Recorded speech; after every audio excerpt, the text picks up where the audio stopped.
Communist party పేరు ఉచ్చరించడానికి అందరికీ భయం, చరిత్రగా చెప్పడానికి అందరికీ భయం. ఆ భయంలో భాగమే ఒక్కొక్కళ్ళు ఒక్కో రకంగా చెప్తా ఉన్నారు. ఒకళ్ళేమో విమోచన, ఇంకోళ్ళేమో ఇంకో పేరు. కేసీఆర్ ఉన్నప్పుడేమో సమైక్యతా దినం, చివరి 2 సంవత్సరాలు. ఇప్పుడు రేవంత్ రెడ్డి గారేమో ప్రజా పరిపాలనా దినం. ప్రజా పరిపాలన అంటే మిగిలినవన్నీ బాగానే ఉన్నాయి. ఆ పేరు ఇది విలీనం దినమా, లేకపోతే కమ్యూనిస్టులు, లేకపోతే ఆనాటి పోరాట ప్రతీక, ఇంకేదన్నా పోరాటాన్ని స్ఫురింపజేసేటువంటి పేరు పెట్టాలంటే వాళ్ళకి భయం. పోరాటాన్ని స్ఫురింపజేసే పేరు పెడితే కమ్యూనిస్టుల పేరు రావాలి. అయినా చరిత్రని ఇప్పుడు మేము గాంధీ మహాత్ముని కాదని కమ్యూనిస్టులు అంటామా? ఆనాటి స్వాతంత్ర పోరాటంలో మన పాత్ర ఉంటుంది, కానీ ఆయన నాయకుడు. లేకపోతే సుభాష్ చంద్రబోసును కాదని అనగలుగుతామా మనం? కానీ కమ్యూనిస్టు పేరు చెప్పాలంటే భయం.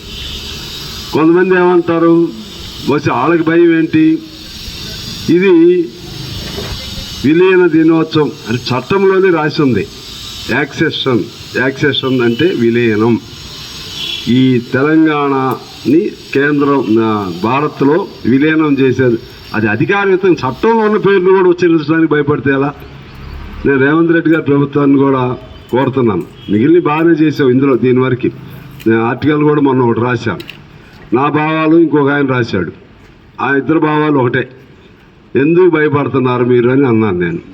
ఎందుకు జంకుతున్నారని ఇంకొక ఆయన అన్నాడు. ఆయనేమో విమోచన పేరు పెట్టమంటున్నాడు, మనమేం విలీనం పేరు పెట్టమంటున్నాం.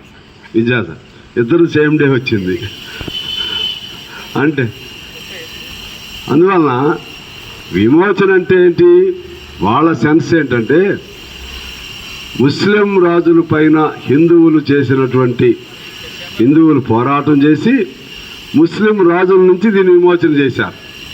ఇవాళ సుధాకర్ రెడ్డి గారు బ్రీఫ్గా ఇచ్చారు, చాలా బాగుంటుంది, అందరికి పంపిమన్నా చదవండి. విమోచన అంటే ఒక పరాయి దేశంలో ఉన్నటువంటి దాని నుంచి మనకి స్వాతంత్రం సంపాదించుకునే దాన్ని విమోచన. ఇవన్నీ భారతదేశంలో అంతర్లీనం ఉన్న సంస్థానాలు.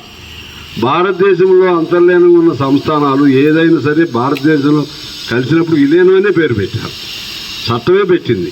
అంటే అప్పుడున్న మనకున్నటువంటి రాజ్యాంగంలోనే దాన్ని పొందుపరిచారు. కానీ వాళ్ళ ఉద్దేశం ఏంటంటే యాక్చువల్గా 2000 సంవత్సరం వరకు కూడా జెండా ఎత్తడానికి వాళ్ళు ఎత్తలేదు. ఎవరు బీజేపీ వాళ్ళు కానీ, అది బీజేపీ లేదు అప్పుడు. జనసంఘ్ తర్వాత ఆర్ఎస్ఎస్ ఉంది మనతో పాటు. జనసంఘ్ తర్వాత కొద్ది రోజులు పెట్టినట్టున్నారు జనసంఘ్ పార్టీ. సరే, ఏదన్నా స్వాతంత్ర పోరాటం మేము పాల్గొనేదని వాళ్ళు ఒప్పుకున్నారు. అలాగే తెలంగాణ సాయుధ పోరాటంలో మేము పాల్గొనేదని వాళ్ళు ఒప్పుకుంటున్నారు.